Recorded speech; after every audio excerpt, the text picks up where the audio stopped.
Hello students, welcome to right smart Bangla. আমি Surajit sir আবার ফিরে এসেছি তোমাদের সঙ্গে একটা নতুন সেশনে। আজকের সেশনে আমরা যেটা নিয়ে আলোচনা করব, তোমরা দেখতেই পাচ্ছ, নবাবস অফ বেঙ্গল, বাংলার নবাবদের শাসন। বাংলায় নবাবরা যে শাসন করলো, সেই নবাবী শাসনের ইতিহাস আমাদের আলোচ্য বিষয় আজকে। এবং এই নবাবী শাসন থেকে তোমরা জানো পরীক্ষায় বিভিন্ন ধরনের প্রশ্ন আসে।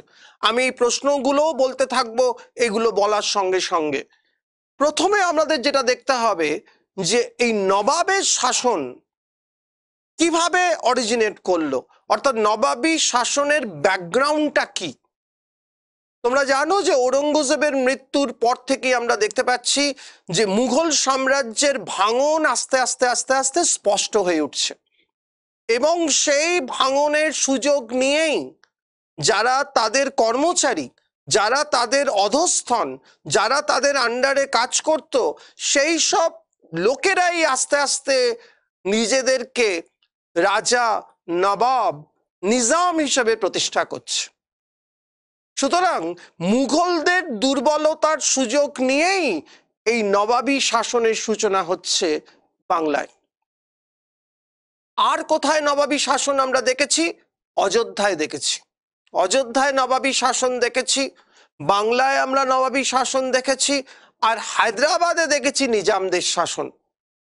সুতরাং হায়দ্রাবাদ, অযোধ্যা এবং বাংলা, এইরকম বেশ কিছু আঞ্চলিক শক্তির উত্থান ঘটেছিল বাংলার, আমাদের ভারতবর্ষের ইতিহাসে মুঘল সাম্রাজ্যের অবক্ষয়ের সুযোগ নিয়ে।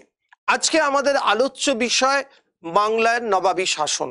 সময়টা তোমরা বুঝতে পারছো, 1717 থেকে 1772, 1717 থেকে 1772 নবাবদের শাসন ব্যবস্থা ভারতবর্ষে বাংলায় হলো 1717 থেকে 1772। 1717 সালটার একটা গুরুত্ব আছে। কি গুরুত্ব আছে? 1717 সালের সবচেয়ে বড় অর্থনৈতিক গুরুত্ব, এবং এটাকে আমরা রাজনৈতিক গুরুত্বও বলতে পারি। 1717তেই মুঘল সম্রাট ফারুক শিয়ার ফরমান দিল কাদের? না, ইংরেজদের। ফরমান মানে কি? বিনা শুল্কে বাণিজ্য করার অধিকার পেল তারা।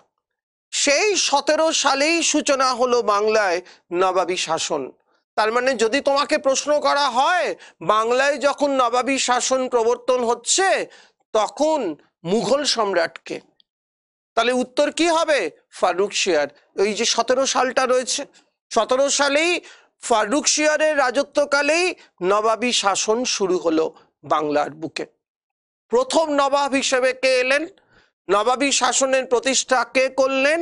মুর্শিদ কুলি খান। মুর্শিদ কুলি খানই ছিলেন এই শাসনের প্রতিষ্ঠাতা। এই মুর্শিদ কুলি খান অ্যাকচুয়ালি কে? মুর্শিদ কুলি খান ছিলেন বাংলার সুবেদার, মুঘলদের আন্ডারে সুবেদার ছিলেন তিনি। সেই সুবেদার থেকেই তিনি একটা স্বাধীন নবাবী রাজবংশের প্রতিষ্ঠা করলেন, যার নাম ছিল মুর্শিদ কুলি খান। এই মুর্শিদ কুলি খানের একটা ব্যাকগ্রাউন্ড হিস্ট্রি আছে। এই মুর্শিদ কুলি খান এর অ্যাকচুয়াল নাম ছিল সুদর্শন। এর অ্যাকচুয়াল নাম ছিল সুদর্শন। এই যে সুদর্শন, এই যে মুর্শিদ কুলি খাঁ, একে কিনেছিল একজন পার্সি শিল্পপতি, যার নাম ছিল মির্জা ইস্পাহানি। এই সুদর্শন বলে যে ব্যক্তির নাম আমরা পাই, এই সুদর্শন বলে এই ব্যক্তিটিকে কিনেছিলেন কে? না, মির্জা ইস্পাহানি বলে একজন পার্সি শিল্পপতি, মির্জা ইস্পাহানি। এই মির্জা ইস্পাহানি তাকে কি করেছিল? কিনে তাকে ইসলামে কনভার্ট করেছিল। কাকে? ওই সুদর্শন বলে ওই ব্যক্তিকে, এবং তার নাম দিয়েছিল মোহাম্মদ হাদি। মোহাম্মদ হাদি, এই হাদি নামটা অ্যাকচুয়ালি কার দেওয়া? মির্জা ইস্পাহানির দেওয়া। এই সুদর্শনকে তিনি কনভার্ট করেছিলেন কিসে? ইসলামে, করে নাম দিয়েছিলেন মোহাম্মদ হাদি। এই মোহাম্মদ হাদি থেকেই তার নামকরণ হলো পরবর্তী সময় মুর্শিদ কুলি খান। এবং ফারুক শিয়ারের রাজত্বকালে এই মুর্শিদ কুলি খাঁই বাংলার শাসক হয়ে উঠলেন। প্রথম নবাব হিসেবে আমরা পেলাম মুর্শিদ কুলি খানকে। মুর্শিদ কুলি খান বাংলার রাজধানীকে পরিবর্তন করলেন কোথা থেকে? না, ঢাকা থেকে মুর্শিদাবাদে। এবং এই ঢাকাকে আমরা যদি ইতিহাস একটু ভালো করে দেখি, এই ঢাকার আগের নাম ছিল, ঢাকার নাম সময়ের পরিবর্তনের সঙ্গে সঙ্গে অনেকবার চেঞ্জ হয়েছে। যেমন আমরা যদি সমুদ্রগুপ্তের রাজত্বকাল দেখি, এই সমুদ্রগুপ্তের রাজত্বকালে ঢাকাকে বলা হতো দাবক। দাবক এই প্রাচীন ভারতে, এবং মধ্যযুগে এসে এই ঢাকার নামকরণ হয়েছিল জাহাঙ্গীরনগর।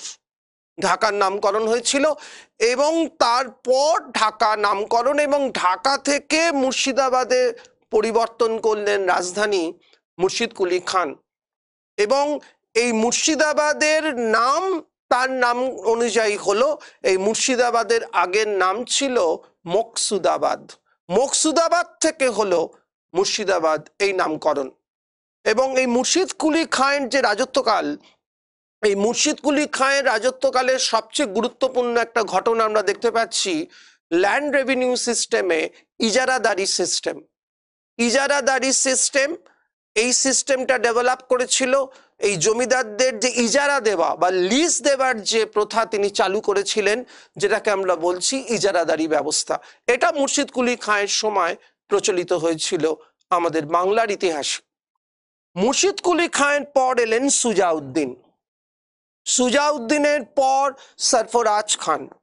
সরফরাজ খানের পর যিনি এলেন তিনি হলেন আলীবর্দী খান। এই আলীবর্দী খান, এই আলীবর্দী খানের রাজত্বকালের যে ঘটনাটা থেকে প্রশ্ন আসে বারবার, সেটা হলো মারাঠা আক্রমণ, অর্থাৎ বর্গী আক্রমণ। এই বর্গীরা আক্রমণ করলো আলীবর্দী খানের রাজত্বকালে। এই বর্গী কারা? শিবাজি মারাঠা সেনাবাহিনীকে, মারাঠা অশ্বারোহী বাহিনীকে দুটো ভাগে ভাগ করেছিলেন, একটা বর্গী আর একটা শিলাদার। বর্গী হচ্ছে কারা? যারা মারাঠাদের একদম অফিসিয়াল আর্মি, মানে যাকে আমরা বলতে পারি সরকারি সেনাবাহিনী, এরা সরকার থেকে সমস্ত কিছু পেত। আর শিলাদার কারা? যাদেরকে যুদ্ধের সময় ভাড়া করে আনা হতো, অর্থাৎ ভাড়াটে সৈন্য, এদেরকে বলা হতো শিলাদার। সুতরাং বর্গী এবং শিলাদার, এই বর্গীরা আক্রমণ করলো কার রাজত্বকালে? না, আলীবর্দী খাঁয়ের রাজত্বকালে। সময়টা কত? 1742, 1742 আক্রমণ হলো। 1742 আক্রমণ হলো, 1742 আক্রমণ হলো। এই আক্রমণকে কিন্তু প্রতিহত করেছিলেন আলীবর্দী খাঁ। ভাস্কর পণ্ডিত বলে একজনের নেতৃত্বে এই মারাঠা সেনারা আক্রমণ করেছিল বাংলা। এটা একটা বিখ্যাত ঘটনা আমরা বলতে পারি আলীবর্দী খাঁয়ের রাজত্বকালে। আলীবর্দী খাঁয়ের পর আসছেন যিনি, তিনি হলেন সিরাজউদ্দৌলা। সিরাজউদ্দৌলার রাজত্বকাল আমরা জানি বিখ্যাত কিসের জন্য? পলাশির যুদ্ধের জন্য। এবং এই জায়গাটা থেকে প্রচুর প্রশ্ন আসে। পলাশির যুদ্ধ 1757 হলো 23 জুন। এই পলাশির যুদ্ধ, ক্লাইভের সঙ্গে যুদ্ধ সিরাজউদ্দৌলার। এবং এই যুদ্ধে তোমরা জানো সিরাজ পরাজিত হয়েছিল, এবং সিরাজের পরাজয়ের মূল কারণই ছিল একটা ট্রেচারি বা বিশ্বাসঘাতকতা। এই বিশ্বাসঘাতকতা কারা কারা করেছিল? এদের মধ্যে অনেকেই ছিলেন, যাতে নেতৃত্ব দিয়েছিলেন কে? না, মির্জাফর, এবং তার সঙ্গে জগৎ শেঠ, আরো অনেকেই ছিলেন এখানে, এবং শৌকত জং এবং ঘসিটি বেগম। এরা একটা টোটাল কনস্পিরেসি নেটওয়ার্ক তৈরি করেছিল সিরাজের এগেনস্টে ক্ষমতা নেওয়ার জন্য, এবং ইংরেজদের সাহায্য করেছিল পুরো এই জোটটা। মির্জাফর যাতে নেতৃত্ব দিয়েছিলেন এই পলাশির যুদ্ধে, এই যে কনস্পিরেসি নেটওয়ার্কটা তৈরি হয়েছিল। পলাশির যুদ্ধে সিরাজ হারল এবং বাংলাতে ব্রিটিশ শাসন প্রতিষ্ঠার একটা পথ তৈরি হলো, এবং বাংলার যে স্বাধীনতার সূর্য তার অনেকটাই অস্তমিত হয়েছিল এই পলাশির যুদ্ধের মধ্য দিয়ে। প্রশ্ন এসেছিল পলাশি কোথায়? পলাশি জায়গাটা এখন নদিয়া জেলার মধ্যে, পলাশি যেখানে যুদ্ধটা হলো পলাশির যুদ্ধ। এবং এই যুদ্ধে, এই যে পলাশির যুদ্ধ, এই পলাশির যুদ্ধের ফল কি হলো? পলাশির যুদ্ধের রেজাল্ট কি হলো? পলাশির যুদ্ধের রেজাল্ট বলতে গিয়ে দুটো কারণকে আমরা সামনে আনতে পারি। নাম্বার ওয়ান যেটা আমরা বলতে পারি, 1 নম্বর কারণ যেটা আমরা বলতে পারি সেটা হচ্ছে পলাশির যুদ্ধের পর থেকেই কিন্তু বাংলা তথা ভারতের সম্পদ লুট শুরু হলো। ইংরেজরা বাংলা তথা ভারতের সম্পদ লুট করতে শুরু করলো পলাশির যুদ্ধের পর থেকে, পলাশির যুদ্ধের সময় থেকে। এবং এই যে ঘটনাটা, এই যে বাংলা সম্পদ লুট বা ভারতের সম্পদ লুট পলাশির যুদ্ধের পর থেকে, এই ঘটনাটাকে বলা হয় পলাশির লুণ্ঠন বা পলাশি প্লান্ডার। পলাশির লুণ্ঠন বা পলাশি প্লান্ডার, এই পলাশির লুণ্ঠন বা পলাশি প্লান্ডার এই শব্দটা প্রথম ইউজ করেছিলেন ব্রুকস অ্যাডামস বলে একজন বিখ্যাত historian. Brooks Adams Palashi plunder বা পলাশি লুণ্ঠন এটা প্রথম ইউজ করলেন কে না, ব্রুকস অ্যাডামস বলে একজন বিখ্যাত ঐতিহাসিক। আর কি ফল দেখলাম আমরা পলাশির যুদ্ধের? পলাশির যুদ্ধের ফল আমরা পেলাম আর একটা ইম্পর্টেন্ট রেজাল্ট, সেটা হচ্ছে কি না, ঐতিহাসিকরা বলছেন যে পলাশির যুদ্ধের পর থেকেই নাকি ভারতের ইতিহাসের আধুনিক যুগের সূচনা হলো। আমরা জানি যে ভারতের ইতিহাসে 3টে যুগ আছে, প্রাচীন যুগ, মধ্যযুগ এবং আধুনিক যুগ। ঐতিহাসিকরা বলছেন, কোনো ঐতিহাসিক বলছেন যে ভারতবর্ষের ইতিহাসের যে আধুনিক যুগ যেটাকে আমরা বলি, সেই আধুনিক যুগের সূচনা নাকি হয়েছিল এই পলাশির যুদ্ধের পর থেকে। তাহলে পলাশির যুদ্ধ একটা ইম্পর্টেন্ট রোল প্লে করলো এই ভারতের ইতিহাসে এবং বাংলার ইতিহাসে সিরাজউদ্দৌলার রাজত্বকালে। সিরাজউদ্দৌলার রাজত্বের পর আমরা দেখলাম কে না, মির্জাফর ক্ষমতা এলো। মির্জাফরকে ক্ষমতা দেয়া হলো, সিংহাসন দেয়া হলো, ইংরেজরা তাকে সিংহাসন দিল। কিসের প্রাইজ এটা কিসের পুরস্কার? মির্জাফর তাদের সাহায্য করেছিল বলে। মির্জাফরের রাজত্বকালে একটা গুরুত্বপূর্ণ ঘটনা যেটা ঘটলো সেটা হলো বিদেরার যুদ্ধ, ব্যাটেল অফ বিদেরা। ব্যাটেল অফ বিদেরা, বিদেরার যুদ্ধ। এই যুদ্ধটা অ্যাকচুয়ালি কাদের মধ্যে হয়েছিল? ইংরেজদের সঙ্গে ডাচদের। ডাচ মানে যারা হল্যান্ড থেকে এসেছিল ভারতবর্ষে রাজত্ব করার জন্য বা ব্যবসা করার জন্য। এই ডাচদের সঙ্গে যুদ্ধ হলো বিদেরার যুদ্ধ 1759-এ। এই যুদ্ধে মির্জাফরের রোল কি ছিল? এই যুদ্ধে আমরা মির্জাফরকে একটা অন্য রূপে দেখলাম। পলাশির যুদ্ধে যে মির্জাফর সাহায্য করেছিল ইংরেজদের, বিদেরার যুদ্ধে সেই মির্জাফর সাহায্য করলো কাদের? ইংরেজদের এগেনস্টে ডাচদের। বুঝতে পারছো? ইংরেজদের এগেনস্টে ডাচদের হেল্প করলো এবং এই যুদ্ধে ইংরেজরা ডাচেদের হারিয়ে দিল। বিদেরার যুদ্ধ, ব্যাটেল অফ বিদেরা, বা এটাকে অনেকে বলেছেন ব্যাটেল অফ চিনসুরা বা চুঁচুড়ার যুদ্ধ।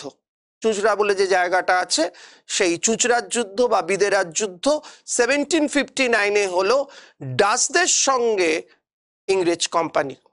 এবং এই যুদ্ধে মির্জাফর কাদের সাহায্য করলো? ডাচদের সাহায্য করলো ইংরেজদের এগেনস্টে। এরপর কি ঘটনা ঘটলো? স্বাভাবিকভাবেই মির্জাফরকে পদচ্যুত করা হলো, মির্জাফরকে ডিথ্রোন করলো কোম্পানি। মির্জাফরকে সরিয়ে দিয়ে ক্ষমতায় নিয়ে এলো মীর কাসিমকে, the last independent ruler of Bengal. বিশেষ প্রিলিমসে প্রশ্ন এসেছিল এবং এটা নিয়ে খুব বিতর্ক আছে যে সিরাজ হবে না মীর কাসিম হবে। এবং মীর কাসিম ক্ষমতায় এলেন, আমরা আসবো পরে মীর কাসিমকে কেন আমরা লাস্ট ইন্ডিপেন্ডেন্ট রুলার বলবো, যুক্তিতে আমি আসবো পরে। তার আগে বলে দিই, এই মির্জাফরকে সরিয়ে দিয়ে মীর কাসিমকে ক্ষমতায় নিয়ে এলো কোম্পানি। এই যে মির্জাফরকে সরিয়ে দিয়ে মীর কাসিম ক্ষমতায় এলো, এই ঘটনাটাকে হিস্টোরিয়ানরা বলছেন ব্লাডলেস রেভলিউশন। ব্লাডলেস রেভলিউশন বা রক্তহীন বিপ্লব। আবার কোনো ঐতিহাসিক এটাকে বলছেন সাইলেন্ট রেভলিউশন বা নিঃশব্দ বিপ্লব। মানে কোনো আমরা যেটাকে বলছি কোনো রক্ত ঝরলো না, কোনো বোমা পড়লো না, কোনো কামান চললো না, কোনো গোলাগুলি ছুটলো না, কিন্তু বাংলার রাজনীতিতে একটা সাংঘাতিক পরিবর্তন এলো। এই জন্য হিস্টোরিয়ানরা এটাকে বলছেন ব্লাডলেস রেভলিউশন বা সাইলেন্ট রেভলিউশন। আবার কোন কোন হিস্টোরিয়ান এটাকে আর একটা সুন্দর কথা দিয়ে বিশ্লেষণ করেছেন, তারা বলছেন এটাকে marriage of convenience. Marriage of convenience মানে, কনভিনিয়েন্স মানে কি? সুবিধা। ইংরেজরা নিজেদের সুবিধার জন্যই ওই মির্জাফরকে সরিয়ে দিয়ে মীর কাসিমকে ক্ষমতায় নিয়ে এলো। Marriage of convenience. তাহলে তিনটে শব্দ আমরা পাচ্ছি, তিনটে এপিথেট আমরা পাচ্ছি। একটা হলো ব্লাডলেস রেভলিউশন, রক্তহীন বিপ্লব। একটা হলো সাইলেন্ট রেভলিউশন বা নিঃশব্দ বিপ্লব। আর একটা হলো ম্যারেজ অফ কনভিনিয়েন্স বা সুবিধাজনক আঁতাত। আঁতাতটা কাদের মধ্যে হলো? Between Mir Kasim and the company, English East India Company. তাহলে বিদেরার যুদ্ধে আমরা একটা অন্য মির্জাফরকে পেলাম। একই মির্জাফর, কিন্তু তার ভূমিকা এবার ইংরেজদের এগেনস্ট আমরা পেলাম। এরপর আমরা দেখতে পাচ্ছি যেটা মীর কাসিম ক্ষমতা এলেন। মীর কাসিমকে আমরা বলছি লাস্ট ইন্ডিপেন্ডেন্ট রুলার। এটা নিয়ে কিন্তু একটা সাংঘাতিক বিতর্ক আছে। কেন তিনি লাস্ট ইন্ডিপেন্ডেন্ট রুলার, আমরা কেন তাকে বলবো? ওয়াই? তার কারণ তিনি এমন কিছু কাজ করেছিলেন মীর কাসিম ক্ষমতায় আসার পর, যেগুলো প্রমাণ করছে তার স্বাধীন চেতা মনোভাবকে।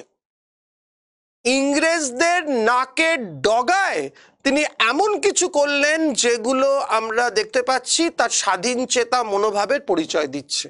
যেমন নাম্বার 1, অ্যাবলিশন অফ দস্তক। দস্তক বলে যে জিনিসটা ছিল, দস্তক কি? দস্তক হলো ইংরেজরা যে 1717-তে ফরমান দিয়েছিল, মানে বিনা শুল্কে বাণিজ্য করার যে অধিকার দিয়েছিল, সেই অধিকারটা যারা পেয়েছিল, সেই অধিকারটাকে পরিচয় দেওয়ার জন্য বা অধিকারটাকে প্রমাণ করার জন্য একটা ছাড়পত্র দেওয়া হতো, একটা টিকিট টাইপের, একটা পাস টাইপের, যেটাকে দস্তক বলা হতো। মানে ওই পাসটা যার কাছে থাকবে সে বিনা শুল্কে বাণিজ্য করতে পারবে, এটাকে দস্তক বলা হতো। এই দস্তকটাকে নিয়ে দস্তকের অপব্যবহার করছিল কোম্পানির কর্মচারীরা। সেইটাকে বন্ধ করার জন্য মীর কাসিম দস্তকের অ্যাবলিশন করলেন, দস্তক তুলে দিলেন। এটা আমরা বলতে পারি তার একটা স্বাধীন চেতা মনোভাবের পরিচয়। আর কি করলেন? নাম্বার 2, তিনি রাজধানী চেঞ্জ করলেন ফ্রম মুর্শিদাবাদ টু মুঙ্গের। কেন? তিনি বুঝতে পেরেছিলেন মুর্শিদাবাদ একটা ষড়যন্ত্রের জায়গা হয়ে উঠছে between the Nawab and the company. সেই কনস্পিরেসি নেটওয়ার্কটাকে ভাঙার জন্য তিনি রাজধানী চেঞ্জ করলেন ফ্রম মুর্শিদাবাদ টু মুঙ্গের, একেবারে কোম্পানির নাকের ডগায়। এটা আর একটা প্রমাণ আমরা বলতে পারি। আর একটা প্রমাণ আমরা দিতে পারি কি না, মুঙ্গেরে তিনি একটা অস্ত্র কারখানা তৈরি করলেন। কিসের জন্য? এই ব্রিটিশদের বা কোম্পানির এগেনস্টে লড়াই করার জন্য। এবং তার সঙ্গে আমরা দেখলাম কি, বিভিন্ন বিদেশি সমস্ত জেনারেলদের নিয়ে এলেন বাংলাতে। কিসের জন্য নিয়ে এলেন? তার সেনাবাহিনীকে ট্রেনিং দেওয়ার জন্য, তার সেনাবাহিনীকে প্রশিক্ষণ দেওয়ার জন্য। আমরা দুজনের নাম পেলাম, সমরু এবং মার্কার বলে দুজন সেনাপতি, যারা এসেছিলেন এখানে তার সেনাবাহিনীকে প্রশিক্ষণ দেওয়ার জন্য, মির্জাফরের সেনাবাহিনীকে।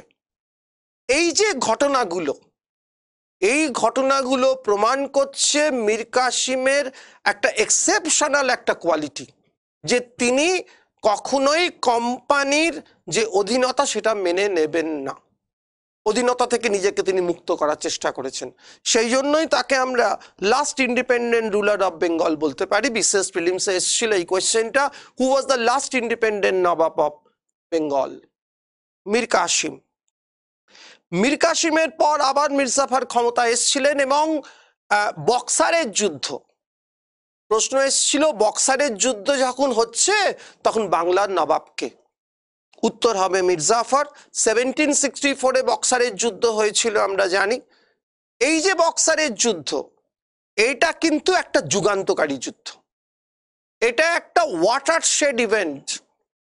ইতিহাসে তোমরা জানো, ইতিহাসের যে ঘটনাগুলো ইতিহাসের প্রথাগত গতিকে পরিবর্তন করে দেয়, সেই ঘটনাগুলোকে বলা হয় ওয়াটারশেড ইভেন্ট, বা বাংলায় বলে জল বিভাজিকা ঘটনা। ওয়াটারশেড ইভেন্ট, ভারতের ইতিহাসে, পৃথিবীর ইতিহাসে এরকম প্রচুর ওয়াটারশেড ইভেন্ট আছে যেগুলো ইতিহাসের গতিকে পরিবর্তন করে দেয়। বক্সারের যুদ্ধ এরকম একটা ওয়াটারশেড ইভেন্ট। এই বক্সারের যুদ্ধটা হলো কাদের মধ্যে?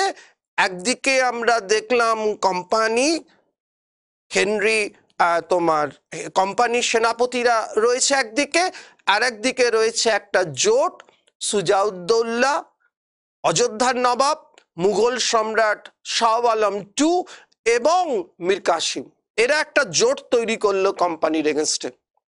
এবং হেক্টর মনরো, ব্রিটিশ সেনাপতি, তিনি কোম্পানিকে নেতৃত্ব দিলেন এই যুদ্ধে, বক্সারের যুদ্ধে। বক্সারের যুদ্ধে আমরা কি দেখলাম?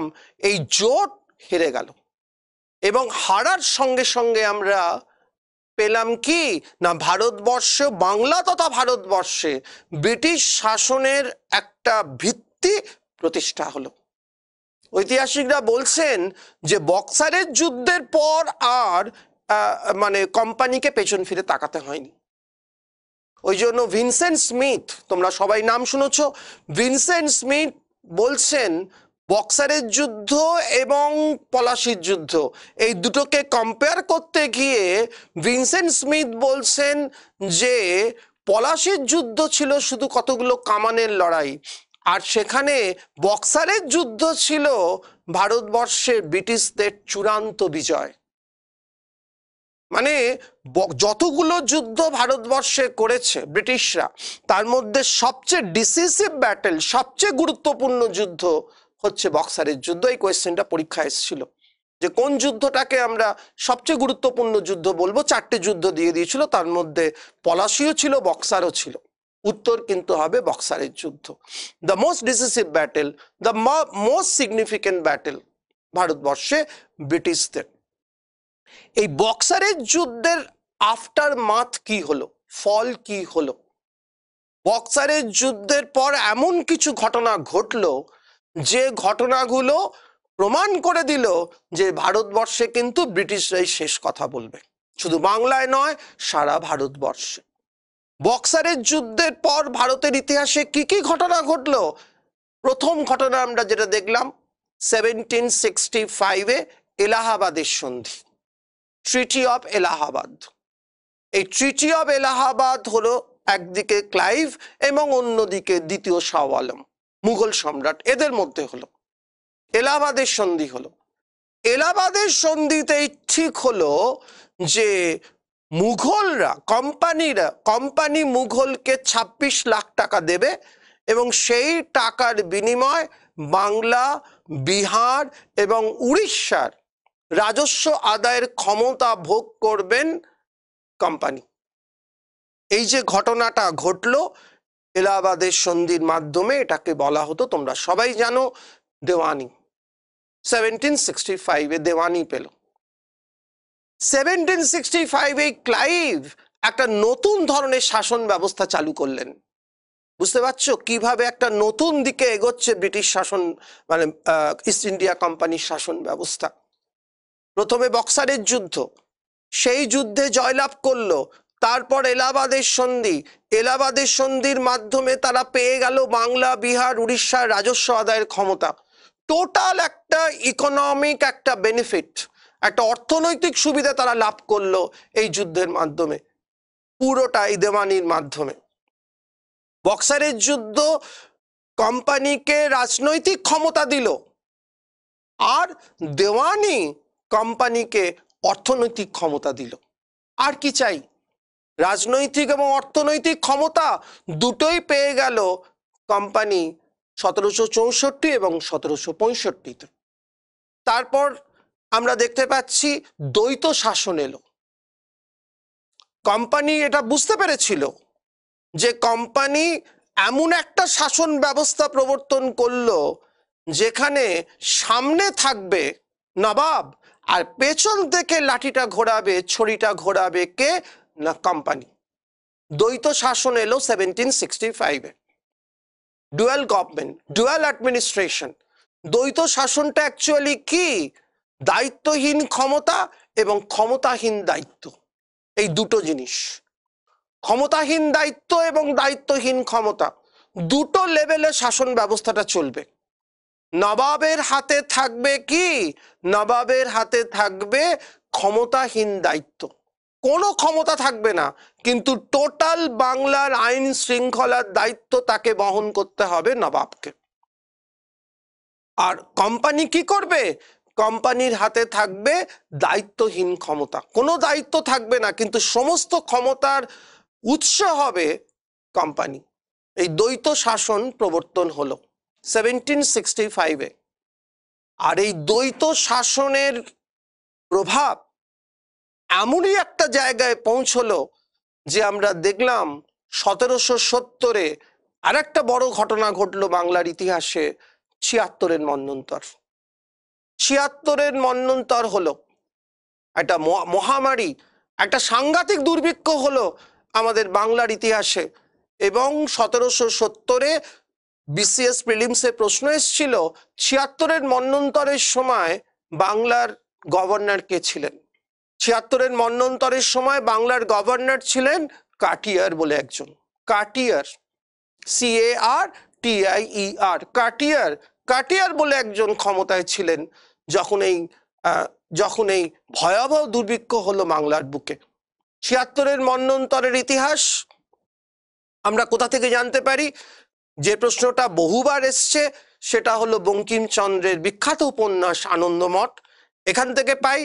আর একটা বইয়ের কথাও তোমরা জেনে রাখো, সেটা হলো উইলিয়াম হান্টারের লেখা। উইলিয়াম হান্টারের লেখা annals of rural Bengal.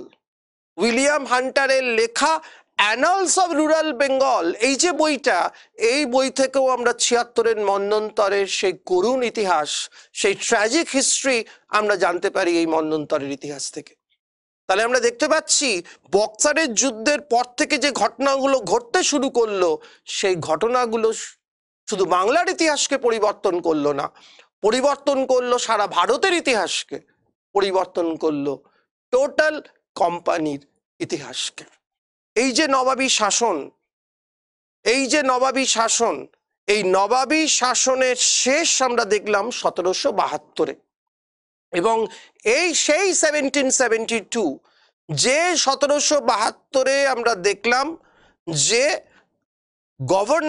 Governor হিসেবে ওয়ারেন হেস্টিংস ক্ষমতায় এলেন, এবং ক্ষমতায় এসে তিনি দ্বৈত শাসনের অবসান ঘটালেন।